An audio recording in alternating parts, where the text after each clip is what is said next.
न तु मां शक्यसे द्रष्टुम् अनेनेन एव स्वचक्षुषा दिव्यं ददामि ते चक्षुः पश्य मे योगमैश्वरम्।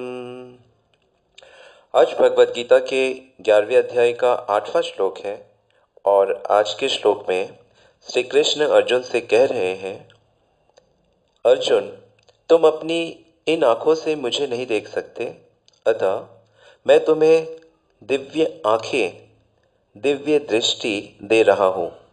अब मेरे योग ऐश्वर्य को देखो। पिछले श्लोक में, पिछले 3 श्लोकों से भगवान अर्जुन को कह रहे हैं कि अर्जुन, पश्य पश्य पश्य, देखो देखो देखो। जब अर्जुन ने भगवान से कहा कि वे भगवान का विश्व रूप देखना चाहता है, तब भगवान को यह कहना चाहिए था कि हे अर्जुन, यह रूप तुम अपनी नॉर्मल आंखों से नहीं देख सकते, इसके लिए मुझे तुम्हें दिव्य आंखें देनी पड़ेंगी। लेकिन भगवान ने तुरंत यह श्लोक नहीं कहा। भगवान ने क्या कहा कि अर्जुन, हजारों लाखों ऐश्वर्यों से भरा हुआ मेरा ये रूप तुम देखो। रुद्रों को, वसुओं को, आदित्यों को, देवताओं को, भिन्न भिन्न सबको यहां देखो। जिसे तुम देखना चाहते हो, भूत भविष्य वर्तमान सब तुम यहां देखो। अर्जुन सोचता है, कहां देखूं? भगवान कहते, मेरे एक अंश में सब कुछ दिखता है। अर्जुन ध्यान से भगवान को देखने की कोशिश करता है। भगवान के सुंदर अंग पे आंखें गड़ाए हुए हैं, पर उसे कुछ दिखता नहीं है। तब भगवान फिर कहते हैं, इन आंखों से नहीं देख सकते, मैं तुम्हें इसके लिए दिव्य आंखें देता हूं, जिससे तुम मेरे दिव्य ऐश्वर्य को देख सकते हो। तो भगवान ने ऐसा क्यों किया? भगवान ने ऐसा इसलिए किया कि भगवान की एक आदत है कि वे भगवान अपने भक्तों पे केवल कृपा ही कृपा करते रहते हैं। जैसे भगवान ने पहले अर्जुन को इस सिचुएशन में डाला कि उसे मोह हो जाए, तो भगवान ने कृपा करके भगवत गीता सुनाई। फिर अर्जुन का लेवल ऊंचा हो जाए, भगवान ने कहा, अर्जुन, पश्य में योगेश्वरम, अपनी बुद्धि से देखो। पश्य का एक अर्थ बुद्धि से देखना भी होता है। भगवान ने 10वें अध्याय में अपनी विभूतियों का ज्ञान दिया और अर्जुन की चेतना को बहुत ऊपर उठा दिया। अब वह श्री कृष्ण को केवल अपना मित्र नहीं देख पा रहा, वह कृष्ण को संपूर्ण भगवान के रूप में उसने स्वीकार कर लिया। तभी उसने कहा था कि आप परम ब्रह्म हो, परम पवित्र हो, योगेश्वर हो।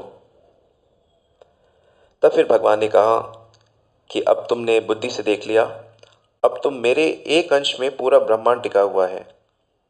तो अर्जुन की उत्सुकता और बढ़ गई। अब अर्जुन ने कहा कि मैं देख नहीं पा रहा हूं। तो भगवान ने कहा, ठीक है, मैं कृपा करके तुम्हें वो आंखें देता हूं, जिसके माध्यम से तुम मेरे इस विश्व रूप को देख सकते हो, जो बहुत ही रेयर है। मेरी कृपा के बिना इसे देखा नहीं जा सकता। तो स्टेप बाय स्टेप भगवान कृपा करते रहते हैं। भगवान की कृपा का कोई अंत ही नहीं है।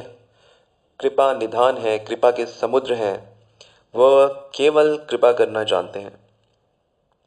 हमारे साथ जो कुछ भी होता है, चाहे वो हमारे कर्मों के हिसाब से हमें बुरा फल मिले, लेकिन यदि हमारी आध्यात्मिक दृष्टि है, हमें स्पिरिचुअल नॉलेज है, तो हर स्टेप में भगवान की कृपा रहती है। क्योंकि भगवान के फील्ड में केवल कृपा होती है और कुछ होता नहीं है। कृपा का अर्थ है हमारे लिए बहुत अच्छा है। विचार करिए, यदि कोई व्यक्ति गलत कार्य करता है, पुलिस उसे पकड़ के दंड देती है, क्यों? ताकि उस दंड के बाद वह उस गलत कार्य को ना करे। तो ये उस पर कृपा हुई कि नहीं हुई? परंतु यदि वह उसको अपना कष्ट मानेगा और वो यह नहीं समझेगा कि ये मेरे को सुधारने के लिए है, तो उसे वो चीज़ खराब लगेगी।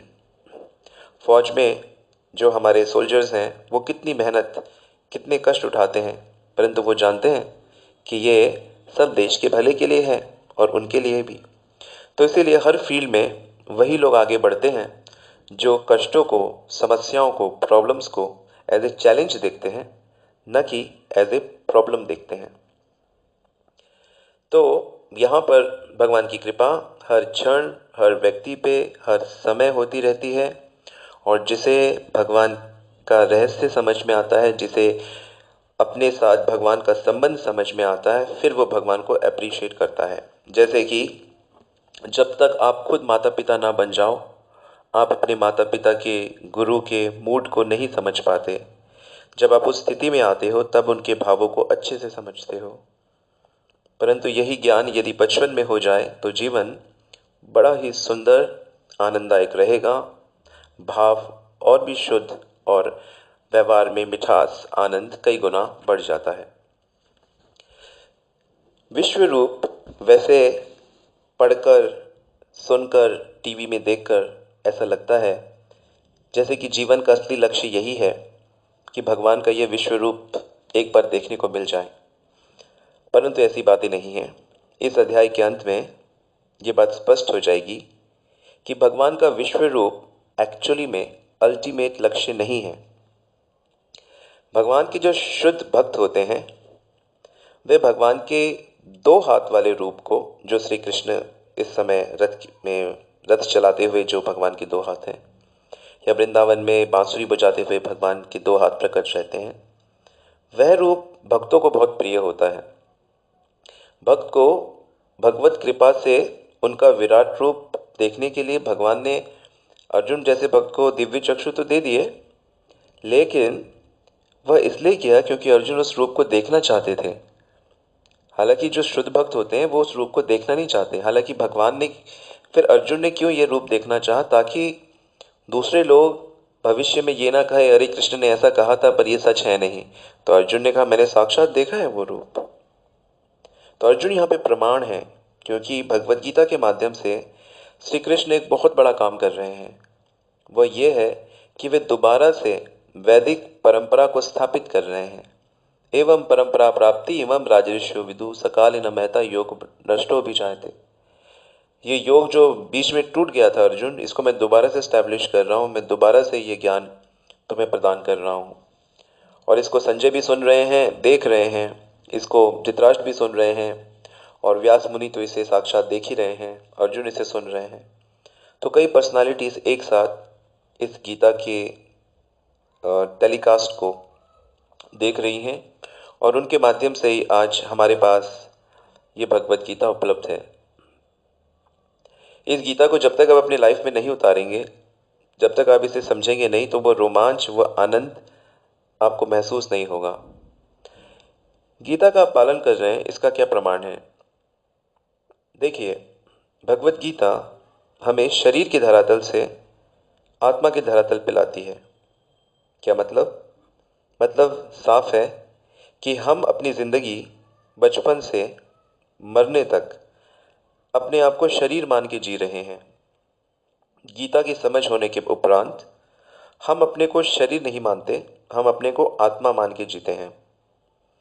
किसी का जन्म लेना, तब हम ये मानते हैं कि एक आत्मा ने शरीर धारण किया। किसी की मृत्यु, तो हम ये समझ जाते हैं कि कर्मों के फल समाप्त हुए, अब इसे दूसरा शरीर ग्रहण करना पड़ेगा, और आत्मा ने शरीर छोड़ दिया। मनुष्य बीमार हुआ तो कुछ खराब कर्मों के कारण शरीर को कुछ क्रियाएं हो रही हैं। ये बेसिकली क्रियाएं हो रही हैं प्रकृति में, लेकिन आत्मा इनसे पृथक है। लेकिन आत्मा अपने को पृथक देख नहीं पाती, वह अपने को शरीर ही समझती है। शरीर के मान अपमान को आत्मा, यानी कि हम अपना मान अपमान समझते हैं।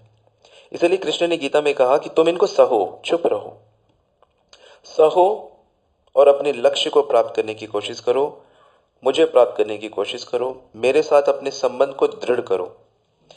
फंसो मत, संसार की क्रियाओं में फंसो मत। क्रियाएं होती रहेंगी, तुम मर जाओगे, चले जाओगे, ये क्रियाएं फिर भी होती रहेंगी, क्योंकि यह लोअर प्रकृति है। तुम्हें हायर प्रकृति में आना है यदि तुम्हें नित्य आनंद चाहिए तो, और तुम इसमें बहुत समय से फंसे हुए हो। तो क्या करें? तुम मेरे साथ संबंध जोड़ने के लिए मेरी भक्ति करो, मेरा नाम जप करो प्रतिदिन।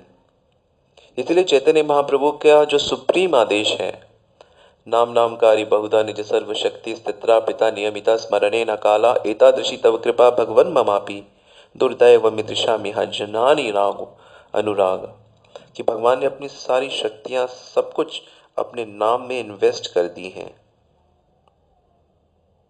और जो भगवान का नाम हर रोज जप करेगा, चेतोदर्पण मार्जनम भव महादावाग्नि निर्वापणम श्रियो कैरव चंद्रिका वितरणम विद्यावधु जीवनम आनंदाम्बुधिवर्धनम प्रतिप्रदम पूर्णामृत स्वादनम सर्वात्मस्नपनम परम विजयते श्री कृष्ण संकीर्तनम। कि उसके हृदय से काम क्रोध लोभ मोह ईर्षा द्वेष मद सब कुछ साफ हो जाएगा, हृदय शुद्ध हो जाएगा। आदि दैविक आदि भौतिक आध्यात्मिक जितने भी प्रकार के कष्ट क्लेश चारों तरफ से शरीर से मन में उसको हो रहे हैं, वो धीरे धीरे समाप्त हो जाएंगे। उसके जीवन में जो कुछ भी होगा वो सब कुछ शुभ होगा। उसे ज्ञान की सर्वोच्च स्थिति प्राप्त होगी। उसकी इंद्रियां हर समय तुच्छ रहेंगी। उसका आनंद दिन पर दिन बढ़ता जाएगा। वो सदैव आनंद में नाचेगा। यह उसके साथ होगा जो हर रोज प्रतिदिन भगवान का नाम जप करेगा, वो भगवान का कीर्तन करेगा। अपने को सदैव विनम्र समझकर सेवा करते हुए, मान की अपेक्षा न करते हुए, दूसरों को मान देते हुए भगवान का नाम जप करना चाहिए। इस प्रकार बहुत शीघ्र भगवान से संबंध हो जाता है। दो प्रकार के धर्म हैं, शरीर का धर्म, आत्मा का धर्म। शरीर के धर्म को वर्णाश्रम धर्म कहते हैं और आत्मा के धर्म को भागवत धर्म कहते हैं। शरीर का धर्म करने को ड्यूटीज कहते हैं और भगवान के धर्म को करने को भक्ति कहते हैं। दोनों करिए, दोनों को ऐसे करिए कि मेरे इस कार्य से भगवान प्रसन्न हो, तो शरीर का धर्म भी भगवान का धर्म बन जाएगा। और भगवान की प्राप्ति के लिए जो नवता भक्ति है, जिसमें नाम जप, भगवान के बारे में सुनना, भगवान के बारे में बोलना, भगवान को याद रखना, उनको अपने मन में रखना, उनसे प्रार्थना करना, सांसारिक प्रार्थना नहीं कि हे भगवान अपनी सेवा दीजिए, तब ऐसे परफेक्ट हुए जो आत्माएं हैं उनको साथ लेके भगवान राम कृष्ण नरसिंह, भगवान के कोटि कोटि अवतार जिसमें मुख्यतः राम और कृष्ण लीला करते हैं, लीला करते हैं, साक्षात भगवान को देखने का मौका मिलता है। भगवान यहाँ पे दुष्टों का विनाश करने के लिए आते जरूर हैं, लेकिन वो उनका प्राइम लक्ष्य नहीं है। यदा यदा ही धर्मस्य ग्लानिर्भवति भारत अभ्युत्थानम अधर्मस्य तदात्मानं सृजाम्यहम् परित्राणाय साधूनां। मैं साधुओं को आनंद देने के लिए आता हूँ। उसके बाद कहते हैं विनाशाय जो दुष्कृताम। और जो असाधु होते हैं, जो बदमाश होते हैं, मेरे बच्चे हैं, उनको मैं मारता हूँ, पर मार के भी उनको मोक्ष प्रदान करता हूँ। भगवान जिनको मारते हैं उनको मुक्ति प्रदान करते हैं, और भगवान जिनसे प्रेम करते हैं उन्हें भक्ति प्रदान करते हैं। और भगवान की भक्ति का मतलब है भगवान के साथ में हो जाना।